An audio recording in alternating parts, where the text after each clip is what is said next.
What's up, everyone? Welcome back to another session of Coffee and Martial Arts. Salud, salud, salud. Cheers. Oh, yes, yes. And today we have a great show for you, yes, as usual. But, we have a very, very nice gentleman here that is going to be sharing with us his stories, experiences and everything in Kenpo and the martial arts with all the people, everything he has done so far. So it's going to be a great, great show. But before we go with him, let's just remind you that we are going live through Facebook, okay, in our Facebook page, Master Frank Soto, Kinetic Dragon. Please go into the page and like it or subscribe or what, because that really, really helps the show and helps more people to come and watch it, okay? And if you like the video, like and share this video, please, okay? We're also going live through YouTube on the Kinetic Dragon channel. Just put Kinetic Dragon right there and you will find it. And also subscribe, please. Click on the little bell so you get notifications when we're going live. We go live every Tuesday and Thursdays at 11 a.m. Pacific Daytime, okay, here in America. Yes, sir. We also go live to Europe, okay, in European time. I think it's around 7 p.m. right now, 7 or 8, depends on where you're at. So we got people watching there, so my regards to all of you. We're also going live through the Internacional, with a Z because it's in Espanol, Internacional Hall of Fame of Argentina, okay? We're also part of that nice group of people, a lot of very good martial artists, and we get to be seen all over South America. So thank you to Master Juan Martin Alvarez. And there he is. Hello, sir. There you are. Saludos. Saludos, Juan Martin Alvarez, all the way to Argentina. Thank you, sir. Okay, so today we have a very, very special gentleman. That's him, a legend of Kenpo. Yes, sir. Grandmaster Rainer, or Senior Master Rainer Schulte, the so-called father of European Kenpo. None other than the man himself, the man of the hour. I know he's going to kill me for this, but I need to say it before he's on, because he's not going to let me. He's a very, very humble man, and but I do believe that he deserves all the appreciation that we can give, we newer generations. So let's bring the man in right now, Mr. Schulte. Hello, sir. Hello, Frank, and hello, the Kenpo world that's listening. Good morning. I'm sorry for, I know you don't like titles and stuff like that, but I really, really think you deserve everything I just said. I just, Senior Master is okay. I never asked for any rank, and I just do not believe in me being a Grand Master. Well, yeah, sorry about that. Yeah, my bad. Senior Master, yes. Okay, we got people saying hello. Mark Sigel says hello. Hello, Mark. Yes. Montasser Newer, great job, brother. Mr. Newer is going to be here with us next Thursday. I'm going to be listening. Ah, nice. Sifu Ernesto Colbrenet saying hello from Santa Fe, Argentina. Big hug to the maestros from hello, the heart. Argentina. Thank you, sir. Yermis Caraballo says, what's up? What's up?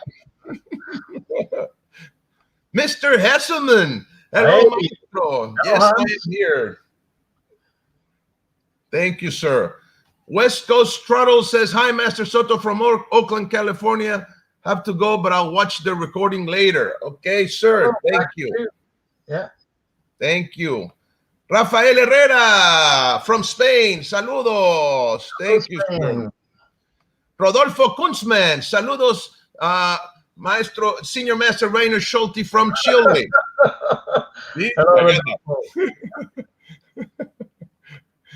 Jose Antonio Olmos Gonzalez. Salud from Mexico City. Hello. Mr. Hesseman says, great to see you, Mr. Schulte. Same here. Did I say that right, sir? Say what right? Your last name? Schulte. Okay, great. Good old American name. Nice. I might remind you, I'm Mexican, so sometimes I have problems with the last names and stuff like that. So I'm sorry for that. Okay. Mark Sigel says, good evening, Mr. Schulte. Good to see you. Good evening. Okay, we have a lot of people saying hello. Chris Lillidan says hello from Denmark. Denmark. Alfred Magnan, good to see you, Mr. Schulte. Hey, Ed Medina, hello from Rio Rancho, New Mexico. Nice. Okay. Miss Mark, hello, Mr. I see you in 1 hour. I guess, yeah, there's somebody saying hello there. Okay, Mr. Alfaro. Saludos. Hello, brother. Congratulations for your for your job, for your great job. Salute to Master Rainer. May God bless you both. Thank you, Maestro. Thank you. Mr. Alfaro is going to be in the show next month as well. Gracias. Saludos. Diego Andres Salbucci, salud from Buenos Aires. Salud. Frank Bigodiux, hello, Frank. You have a great guest today. I do. So let's just stop the salutes right there because we have many and we'll continue to give them up. But let's go into the interview, sir.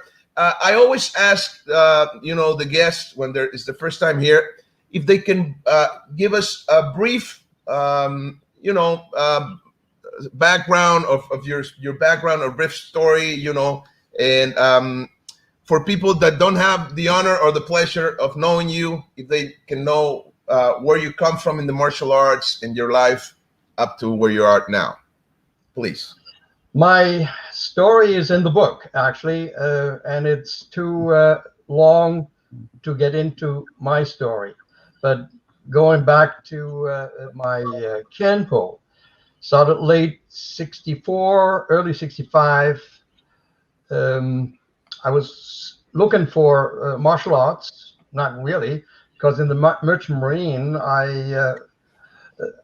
there you fight a lot, and you go into, like in Australia, I go into a bar, and you as a foreigner, it's very easy to get into a fight. I bet. So a lot of fights over there. But then in West LA, I thought, let's look into this. So I looked into Shotokan, didn't interest me. Then I looked into Taekwondo, and they were kicking the ceiling. I said, I can never do that. So I stopped by the West LA school, and Danny Nasano happened to be there. Wow. And I said, what do you do here? He says, oh, we do self-defense. So I said, can I see what you do? And he showed me a few simple techniques. And I said, hey, I can learn that. And that is how it all started. And then back in West LA, at the beginning, we had all kinds of different instructors. Almost every day there was a different instructor. But the main instructor then became Paul Dalton, a wiry guy. I loved him dearly. He was one hell of a man. And there were lots of people, interesting guys. Some of them I really became friends with. And one of them was Larry Hartzell. I think most of the old guys remember him. The younger guys wouldn't. He was... he started in Jeet Kune Do, and he took me to Jeet Kune Do school in Chinatown, and met some interesting people there. But it was not for me, since I was I couldn't afford to get hurt, break fingers or break knuckles or whatever. because I was in training with the United States State Department. So so I came up and I enjoyed every minute that I did. And whenever I had the time, I spent at the studio in West LA. Well, before that, I spent every free time that I had at Santa Monica Airport and learned how to fly and got my pilot's license in '63. So what else is there to say? In 1970, the State Department sent me to Germany for some work, security type work. I don't want to get into that exactly, but it had to do with terrorism. And when Mr. Parker heard that I was going to Germany, he said, "Why don't you start Kenpo in there?" Which I did. And started a Kenpo club in 1972. And it boomed really big. And within 6 months, I had 100 students. I don't know where they all came from. And they all had a good time. Wow. There were some interesting stories. And one in particular came in, 16 years old. Then he probably weighed 90 pounds soaking wet. But he was 6 foot tall. So he said, "I'd like to learn that, but I have a bad back. Can I do that?" I said, "Of course you can. Come in and only do what you can do. When it feels uncomfortable, don't do it." And that was Chris Springer. He became one of my best students. He's now a 6th-degree black belt. And he's just, he opened up his own school and had 2 schools going. Really great guy.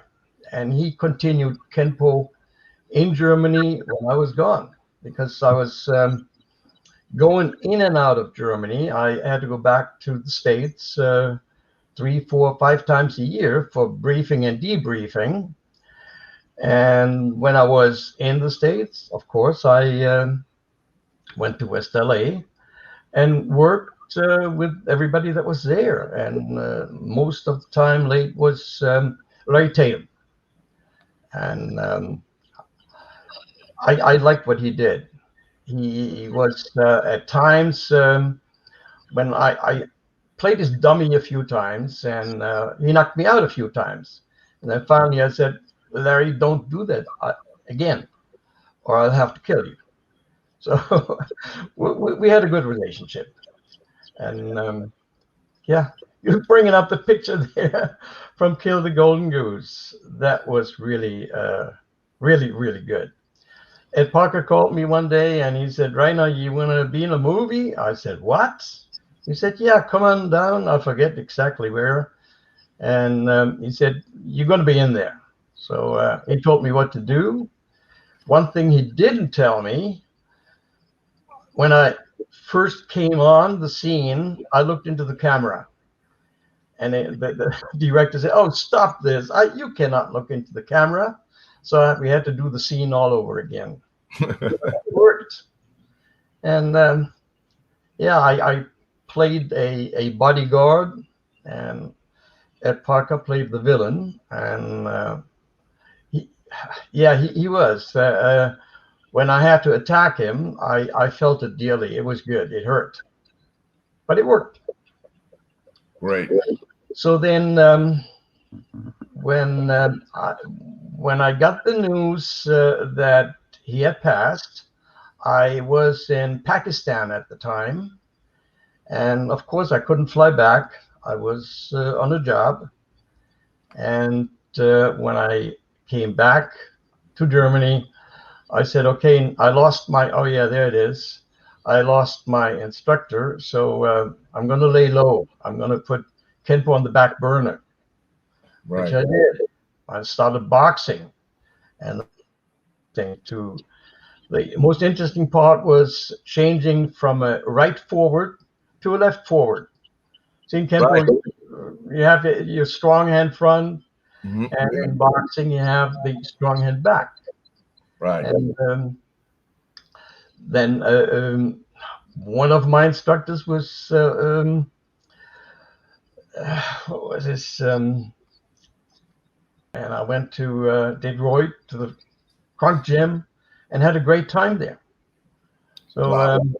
boxing became quite big for me, and I enjoyed every minute of it. So you were very close to Mr. Parker, right, sir? Very close. So I know I already asked this, but and I know it's too long, but just could you share a story with him? Just to have a feeling of who he was and what the Okay. relation was. Okay. One story was we were traveling in Germany, and I was driving a big BMW, and we went on the Autobahn. And when I hit 90 miles an hour, he was kind of, and by the time I hit 120, he was sound asleep. So that that meant he trusted me. So Wow. there were some great stories. We were in West LA on Sepulveda Boulevard, and I was in a van, and there was a little red car. Um, he didn't behave the way he should as a driver. And Ed Parker was on my right side, and he said, pass him, pass him. I want to get him. I want to get him. So I passed this guy and stopped in front of him. But my car hadn't stopped, and Ed Parker had already jumped out. By the time he got close to this guy put in reverse and screeching tires. He took off like a bat out of hell. And Ed Parker came back into the truck, and he said, okay, that's fine. Let's go. Okay, the one sad story is he had called me. He said, Rainer, come to the house. If you have the time, and you can come with me to see Elvis and be on his tour as one of the bodyguards. I said, oh, I'd love that. So I came to the house, and we were all ready to drive to the airport when he got a phone call. So he went in the office, and when he came back out of the office, he had tears in his eyes. I said, Mr. Parker, what's wrong? He said, unpack, we are not going to Tennessee. I said, what happened? He said, Elvis just died. Oh. So that was a sad story, and this is why I never got to Elvis. Whenever he was in West LA, I happened to be somewhere around the world traveling, so I never got to meet him. But then that made up for Paul McCartney. Right. Yeah, he was a very nice man. I was in Germany, and the State Department called me, and I said, Rainer, you are not on an assignment right now. You want to be the security guy for Paul McCartney? I said, yes, sure. So they called me on a Thursday, and they said, you got to be in Oslo, Norway tomorrow, and stopped working. So Wow. there, and I stayed with him for 6 months. It was just fantastic. 6 months. Wow, amazing. That was his tour, this world tour, 1991, 90. Yeah, okay. So he and Linda were just great people. When I picked him up or in a limousine, picked him up at the airport. He came in his private jet. He always wanted to go to the venue first. He wanted to see that his people were all okay. Wow. So there were 86 people on the tour. He knew everybody by his first name. Wow. So yeah, he was great. A quick story, in Spain, I made arrangements. So when we came to the airport to pick him up, there were squad cars, there were motorcycles in front, in the back, and they turned on the sirens and blue lights. And Paul said, I don't want this. I don't want all this commotion going on. I said, we cannot call them off. They love you, and they want to pay attention to you. So let them do their job while you do yours. So he was a nice man. Wow. Wow. Amazing. Amazing. You also there. I have some photos of you back at the internationals back in the day. There's one here with none other than the legend Chuck Norris. There's another one here with another legend, Benny the Jet. Yeah. And there's also one here that says, you were in charge there. That was, I think it was 1982. Tom Kelly was no longer the director. At Parker said, Tom, you have language abused some of the people. Were you ever at the internationals? Because when there was something going on, he used some foul language over the microphone. And so he said, Rainer, can you do that? And I said, yes, I can. I worked with Tom at the internationals. Okay. Often enough, long enough, I can do that. And my wife, Bridget, she helped me. I had to get up at 4 o'clock in the morning. I went to the arena to tape up all the fighting areas. What a job by myself. Wow. 36 fighting areas. And Wow. then I wanted to start at 8 o'clock on time. And we did. It was great. Wow. And how was the, I got to go to the IKC the first time in '96. So that was after Mr. Parker's passing. But the golden era of the IKC was what, 70s, 80s, or even probably in the 60s. Oh, it wasn't 60s. How was it? How was the event? What was the vibe, the environment, the people? They were at one time, I think it was 66, when there were 4,600 contestants. So can you imagine that? Wow. 4,600 contestants. Wow. Wow. And amazing. Huge. Yes, it was just. And then when I was in Europe, people said, we would love to go to the IKC, but it's too expensive. We cannot afford it. Right. So I said, okay, why don't we bring the IKC to Europe?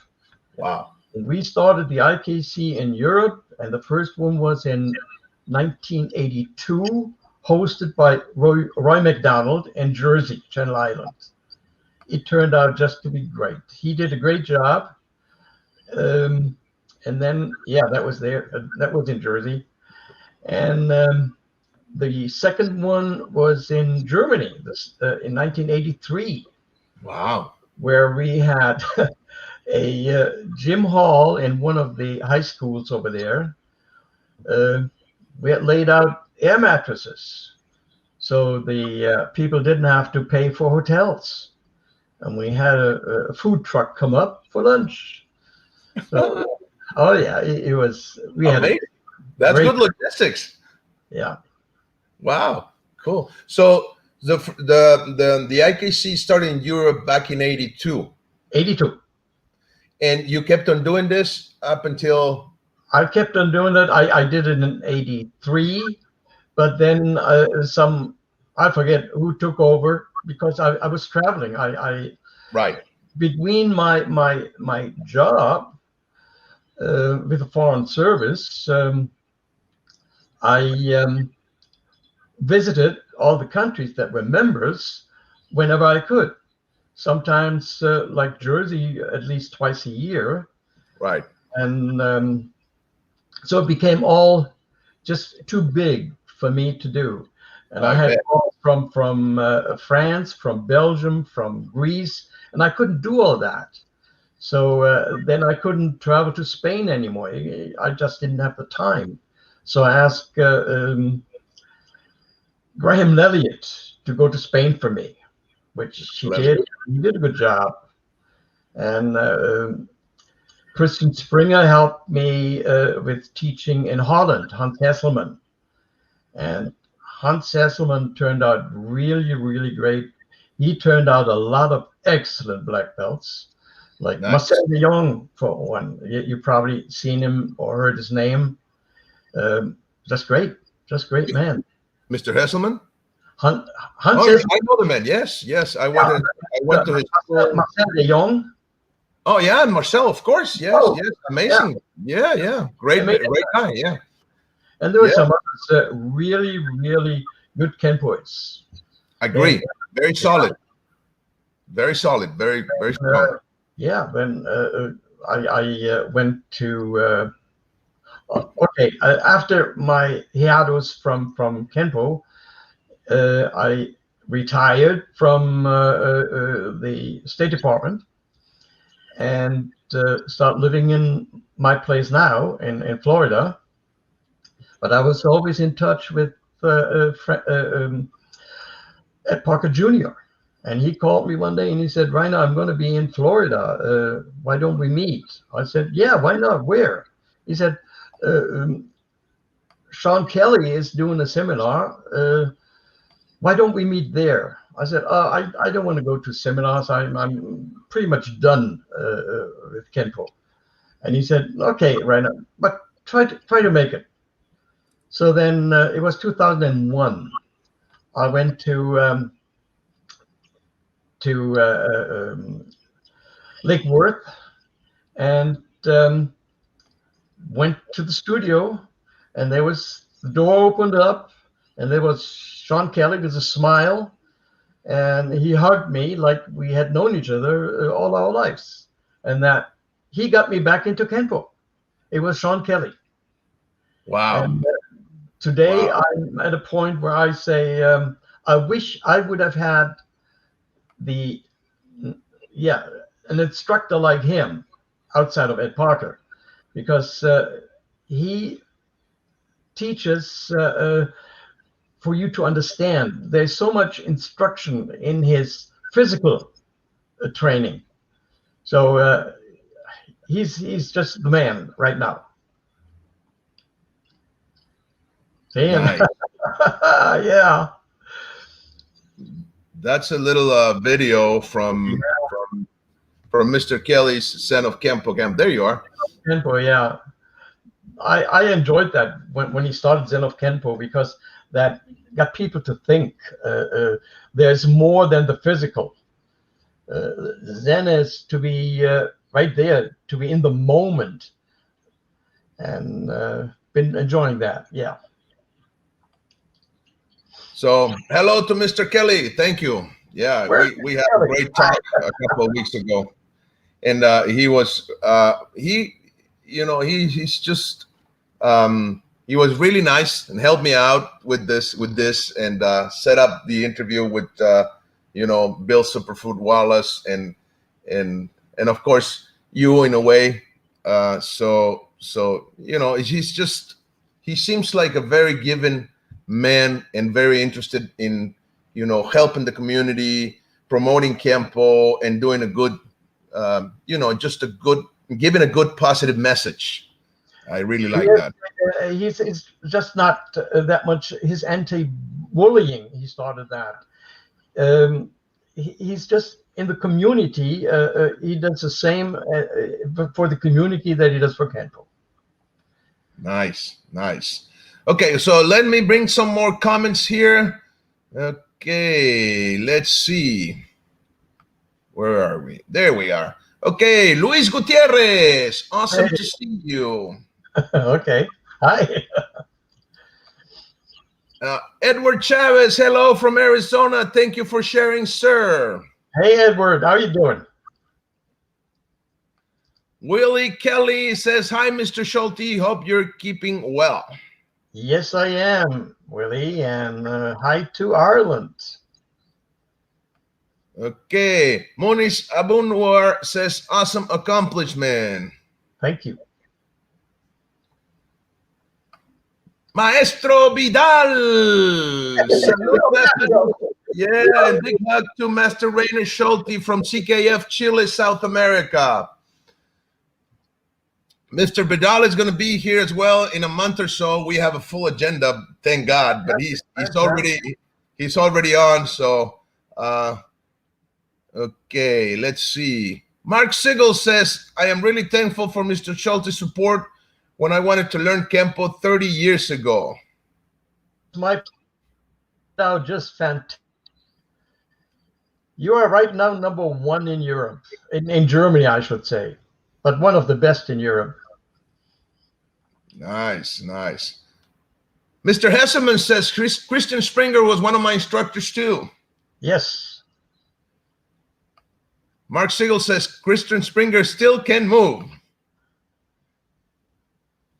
I wish he would do more of that. Nice, nice.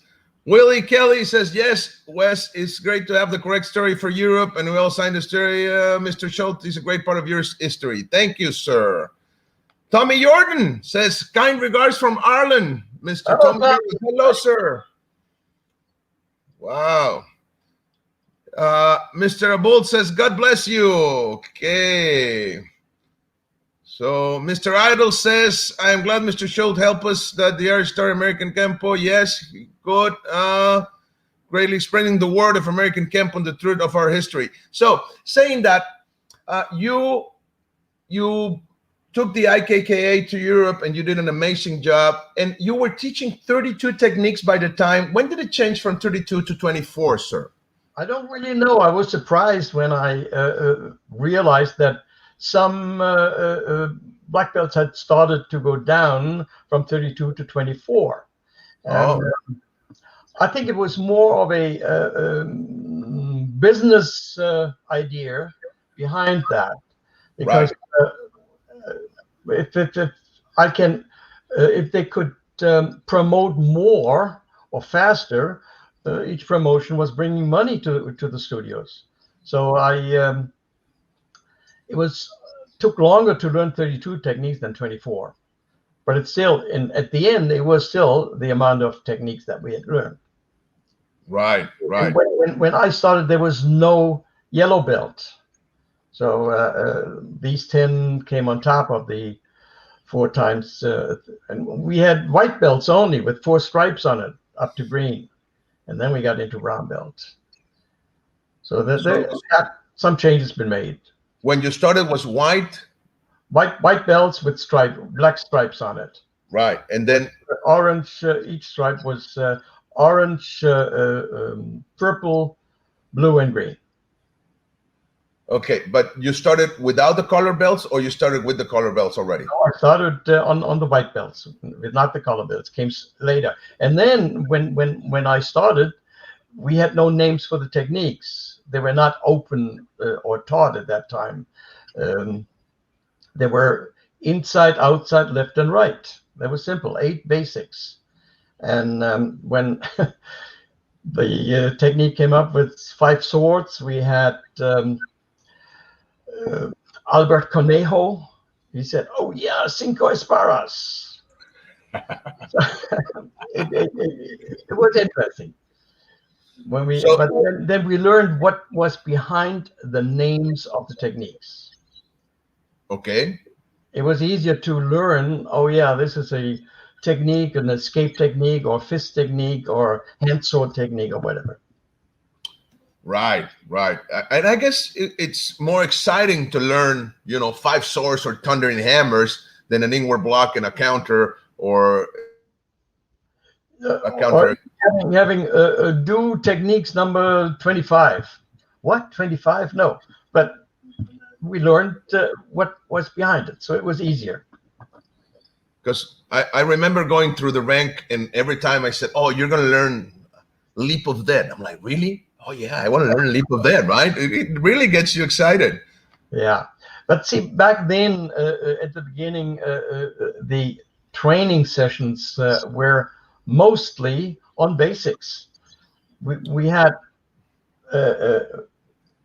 stretching and warm-up trainings and more basics than techniques and forms.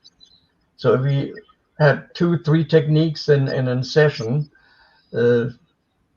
maybe half of a form. So I never got into forms. I didn't like forms. I wanted to fight. And we had some great fighters in West LA, like Albert Conejo. He was a fierce fighter, and we were brothers. So there were some really guys that were, let me see what do you have here. Oh, there was a guy, Scott Loring. Only a few remember him. Scott Loring was about 6'4", 6'5", and he had no control at all. I mean, if he got a hold of you, he had a hold of you. One time, he, I was running away from him in freestyling because he had to freestyle.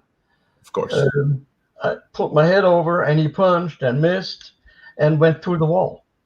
And on the other side of the wall, there was an office. And there was a secretary sitting on the typewriter. And then all of a sudden, there was a fist in front of her. So that was caught lowering. So Ed Parker then didn't allow him to teach anymore. And then crazy Quinones. He was a crazy guy. Wow. He was Latino. And I don't know if he came from Mexico or not, but he was really crazy. And everybody was scared of him. So, I bet. Crazy guys. Wow, interesting.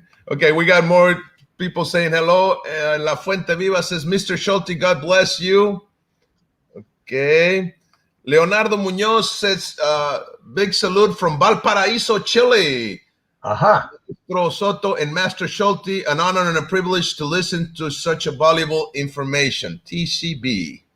Taking care of business. Yes, sir. Nice. Doreen DiRienzo says, hello, Senior Master Schulte. Good to see you. See that little picture of yours? Good. Hello, ma'am. Hello. Nice. Helmut Steinmetz says, Grosse on. Okay, you list. You. Yeah, sorry. Greetings from Germany. Yeah. Yeah. If it's in Spanish, I could say it. Yeah, but Yeah, right. they got me there. I'm sorry. Okay, Mr. Kennedy says, hi, Rainer. Thanks to you, the modern style of Kenpo is what it is today in Ireland from all your friends. Actually, he sent us something. Let me share it here. There's, I think it's a page in your book that says, over the past 45 years, Ed Parker Modern Day Kenpo Karate has been practiced in nearly every country in Europe, and this is due to one man, Mr. Rainer Schulte, a man of honor who has earned the respect of Kenpoists through Europe. Wow, that's Thank beautiful. you, Patrick. There's a story about Patrick. I'm not going to repeat it right now, but he knows what I'm talking about. Okay. Well, we need to bring Mr. Patrick in, so later on in another show, so he can share his story as well. Yeah. That's nice. Thank you, sir. Okay, let's see. We got more people. Heiko Niederhausen, good evening from Germany. Thanks for this very interesting interview. Good. Hi. Guten Abend. Same. Yes. Yes. Lo mismo. Yes. Claro. Okay. Nice. Kim Dahl says, hello from Denmark, Copenhagen. I met Mr. Schulte in Germany in 2014. I believe it was a great camp. All the best from Denmark. Wow, nice. Yeah. Sensei Rodrigo Salas says, nice, saludos. Mr. Hesseman says, the 1983 championships in Dusseldorf were just great. I was there at the time with 12 other students to take part. Nice. Okay. Portinho Colatina. Saludos, Genibaldo Porto Portinho Colatina from Brazil. Hey. Obrigado. Okay, let's see. Saeed Khan says, greetings, Maestro Soto and Mr. Schulte from Cape Town. I graded up to blue belt under one of your UK students, Mr. Graham Knowles. I have to thank you for that, as Mr. Knowles, it's an incredible Kenpoist and amazing instructor. He is, yes. Nice. Go back and talk about Chile. And I first time I went to Chile with Sean Kelly, when we came back, I said, if I want to retire again, I would do it in Chile. I loved those people. They were just great. And I liked the countryside. I liked everything over there. Met some really, really nice people. And the one man that impressed me most was a priest. Okay. And he became a black belt. And then it came kicking time. And I said, sorry, I cannot kick you. You're a priest. You're a man of God. I cannot kick you. He said, if you don't kick me, I will never be a black belt, because right now I'm not a priest. Not right now, I'm a student of Kenpo. So Wow. I did what he asked me to do, kicked him. Nice. Nice. Beautiful. That's nice. So you've been to Chile once or different times? Nope. Once only. Okay. And you went to Mr. Vidal's event? Yes. Nice. Nice. Great event. Very well organized. The people were respectful. Really, really great people. He's got some great students. I believe Mr. Vidal Rodolfo had. Kunstmann, for instance, Rodolfo Kunstmann, he's just an amazing man. I followed him at one or two of the where he practiced, and he was into fighting, into forms, just perfect. Beautiful. I believe Mr. Vidal is doing an amazing job there in Chile promoting the art and, just Yes, teaching. yes, yeah. Great. Okay, we have more people saying hello. I'm sorry if you don't mind me bringing them No, in, right? Okay, because it's about the guest and the people. Okay, Daniel Perez. Hello, Mr. Rainer Schulte. It's great to see you on the podcast. Much respect to you. Graham Leliot is my current instructor. Thank you, Frank, for the great interviews. Thank you, sir. hey, yeah. Graham Radio came. Whenever I was in most of the time when I was in Jersey, I stayed at his house, saving money for the club, not paying for hotel. Nice. So, and when Graham opened his first school in not Sacramento, where was it? Anyway, he asked me to open his studio, and we did, and we had a great time. Is that in Fresno, I think? Fresno, right. Right. Okay. Kim Doll says, also in Germany in 2019 in Chris Young Camp, we got a chance to meet. Also, I just remember that. Yeah, right. Nice. Montesser Newer says, I was there in 2001. Great. Mr. Rebello, Joe Rebello said, really enjoying the interview. Thank you, sir. Mr. Rebello, you're on my list, sir. Please. I'm going to send you a message, see if you can come into the podcast in the future. Interesting man. He's really into, history and all that. So, okay. Manon Aben. Hello, Mr. Schulte. Hope you're okay. Hello, Manon. She said we started with 32 techniques with Mr. Schulte. Wow. Nice. Mr. Ward. Greetings from Ireland, Mr. Schulte. Yeah, I remember John very well. Great man. Amazing. Yes, I love him dearly. Great guy. Okay, let's see. Okay, I think we got this one. Okay. Maria Elena Araya Cortez. Hello, Master Schulte. It's good to see you well. Always listening to your stories in Kenpo with Senior Grandmaster Ed Parker. A big hug from CKF Chile, taking care of business. Hug back to you. Nice. Okay, another familiar face here. Maestro Michael Miller. Great to see you, Uncle Ray. Looking good. Mr. Miller is going to be in the podcast, I think next week, yes. Or a week after, I'm not sure. Got to be there. Got to listen to you're going to get a call from me, Mr. Miller, soon. Just confirming. Maestro Adolfo Luelmo says, I had the honor that my Master Schulte gave me my black belt with only 14 years. It was an unforgettable moment, a big hug. He's from Spain. Okay, nice. Saludos, Maestro Luelmo. En La Fuente Viva, thank you for the memory, Mr. Schulte. Oh, we have Rodolfo Kunzman saying thank you, sir. Rodolfo, good to see you. Nice. Okay, says, I'm Father Luis Maria. Says, oh, there he is. There he is, yes. I guess, yeah, that's the priest, huh? Yes. Nice, nice. He gave me a little Jesus figure, that big, and it's still on my headboard in my bed. Beautiful, beautiful. Like I said, this is the one man I'll never forget. Nice, nice. Daniel Perez says, Clovis, California. Yes, sir. I get that's what he's saying, right? Yeah, that is Graham Lelliott's place, I think, in Clovis. Okay. Yeah, that's right. Greg Daniel, Daniel says, did you ever train with John McSweeney, sir? No, I didn't. Okay. Okay. So we still have some time, and I still have some questions.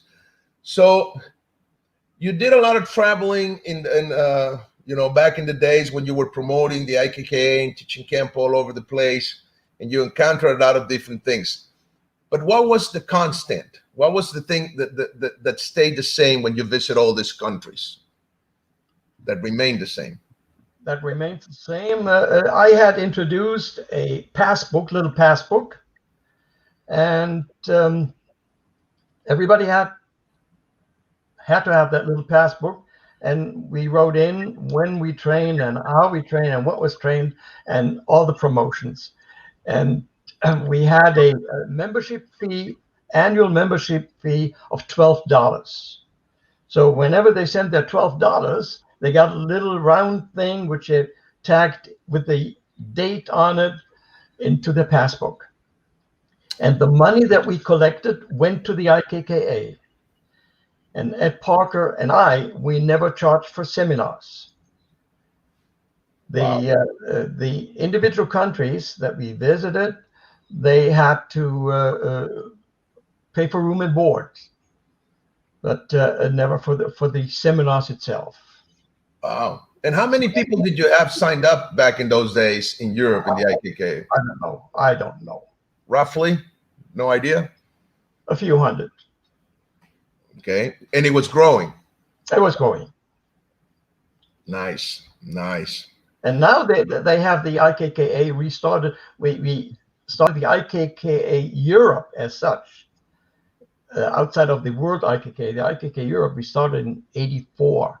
I had it registered, and then just 3 years ago, I think, it was reassigned to Holland. So now the IKKA Europe, I think right now, excuse me, the director is in Italy. Wow. Okay. Okay. Father Luis Maria says, we had a great dialogue chat time in Viña del Mar. Yes, never forget that. Was in my pool. Okay. Okay. Martin Schuster says, hello, Mr. Schulte. Great to see you. All the best wishes from Germany. Thank you, Chris Junger, yeah. Junger. Okay, great. So, do you see any difference between what you did back in the days when you were promoting Kenpo and that? You mentioned a little different, the workout and stuff like that, in what we are doing today with Kenpo. It's hard to explain. Kenpo back in those days was not, how should I say that diplomatically? I see too many black belts coming from a Sears store or a sporting goods store instead of from a registered real school. Mm. There are too many fake Kenpo black belts around. Okay. So back then, if you became a black belt, you just didn't have a black belt. You earned it. I tried to teach not just wearing a black belt or fighting like a black belt, to think like a black belt. And you can only be as good a teacher as you make your students listen to you. It's not just showing, it's explaining, like Ed Parker did. He wanted you, he asked more questions than you could answer. but he wanted you to understand in your mind, not just in muscle memory, what you were doing or what you were trying to teach. So a lot of, like we now do the Zen of Kenpo, what goes behind? It's not the Kenpo, Ed Parker's Kenpo is the system. Right. You are the style. Right. And I could never do things like that Ed Parker did or Tom Kelly did, because I was half their size. But they could. It's you, and it's your physical and mental ability that makes you the Kenpoist you are. You cannot, and it's like in the alphabet. The last three you seldom use, but you need them at times. It's you, if you only know half the alphabet, you could only write half a story. Right. And you better you know the alphabet, the language, the better instructor you are. Right. Now, I can not write like Michael Miller can, but I can write reports. I had to write reports, which had to be short and sweet. So some people could say what I had to say and did say in one page. They used 3 or 4 pages. Right. Right. So,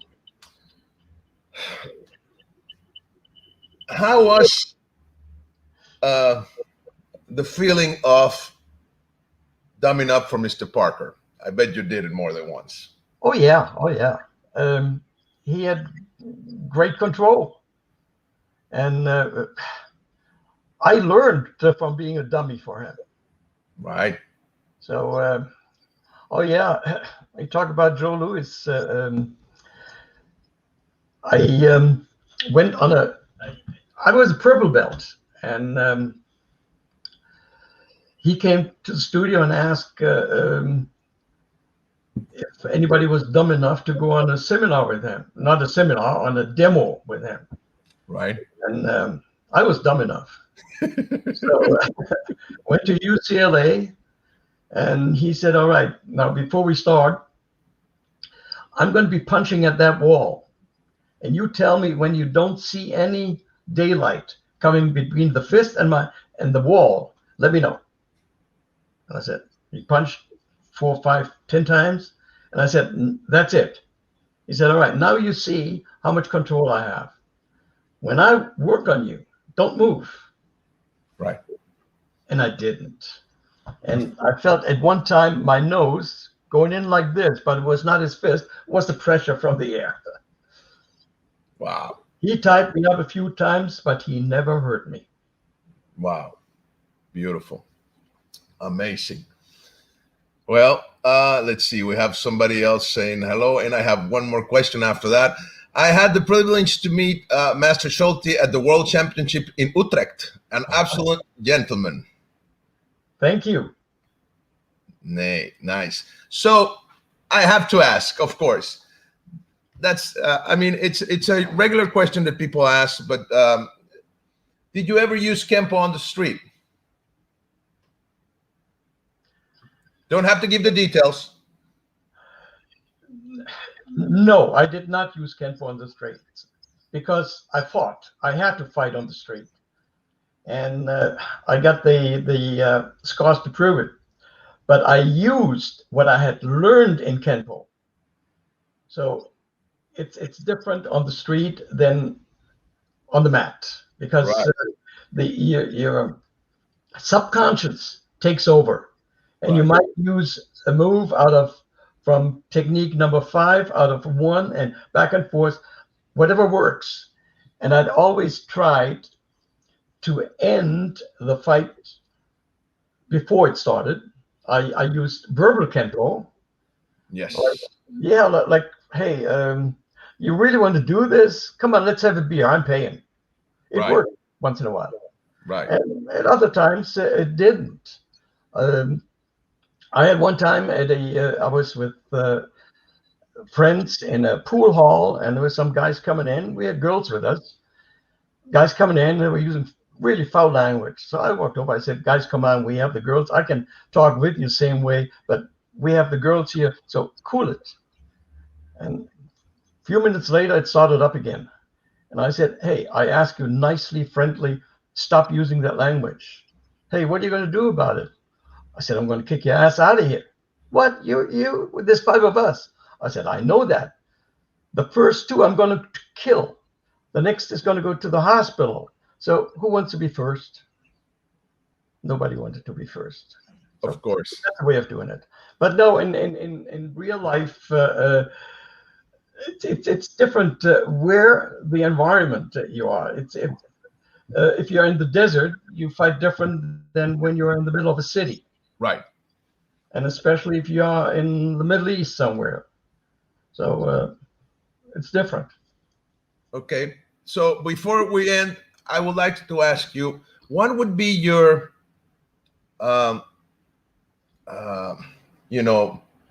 advice for the new generation of Kenpoists? When you find a school, find out first who the instructor is. Okay. Then call around to some instructors that you know they are old timers and get advice. Who is this instructor? Is he legit or is he not? And then if you train, don't try to go fast. Fast is fast, but slow is smooth, and you want to be smooth.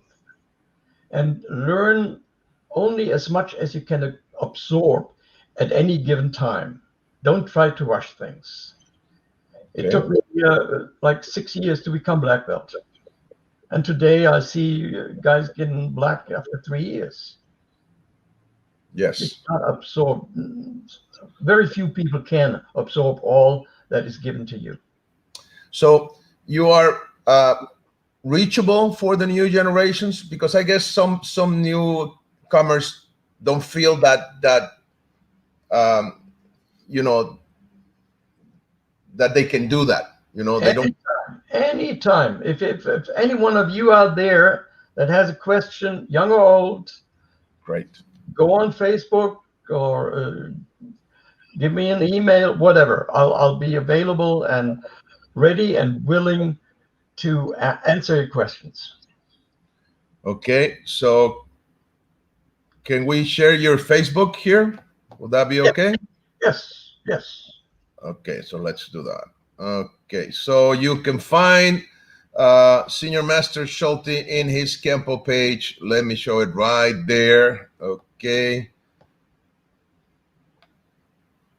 And he will be kind enough to answer your questions. So please, that's a very nice advice, and thank you, sir, for being available for everybody. That's cool, because that really. Frank, you for doing what you're doing. I think that's a great service to the Kenpo community, and I really, really appreciate it. Well, anything else you want to say before we go, sir? Just stay well, and God bless, and you all have a good time. Great. We have the last comments here. Alfred Magnan says Master Schulte is a class act. I agree. Thank you. Noel Villafañe says, congratulations to Schulte and you, Frank, for these presentations. Correct, Frank. New generations of Kenpologists have very important responsibility for maintaining the principles. Okay, thank you. Thank you so much. Chris Lilladon says, thanks to the both of you for a great show. Thank you. Mr. Higgins, Maestro, says, aloha from Hawaii, Sensei Schulte. Thank you for carrying the message of Mr. Parker over to Europe. Scott is a great guy. Scott is a great guy. I love him.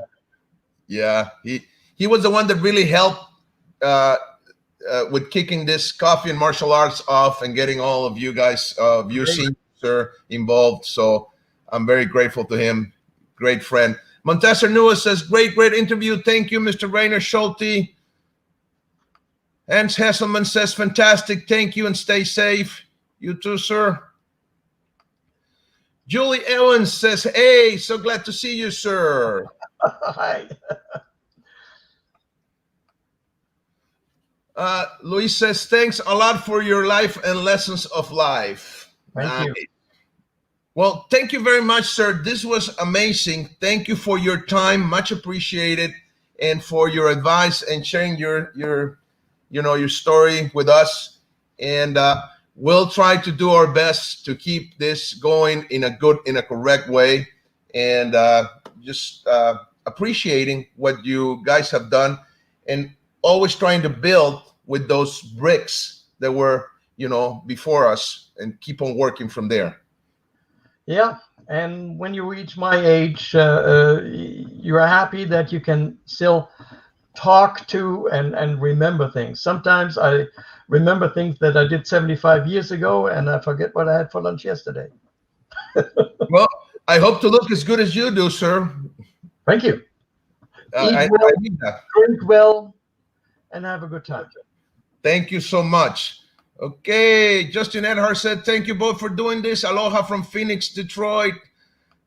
Julie Evans says, thank you. Do again, please. I missed because of work. Remember, you can see this. It will stay on YouTube, on the Kinetic Dragon channel. You can see it there.